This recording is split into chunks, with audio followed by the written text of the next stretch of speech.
Welcome to today's video channel for DigiSales. Today we are going to look at how to reinstall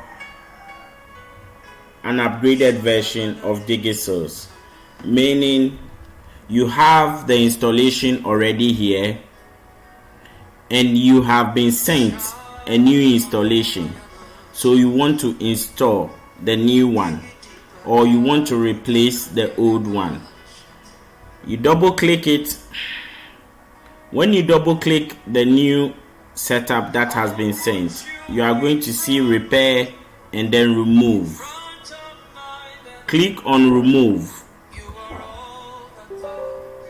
You are going to realize that the setup will be removed by itself and you click yes.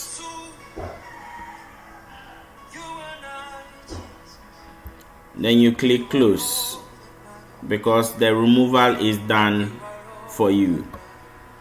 Then you double click on it to install the new one. So you click next. You say yes.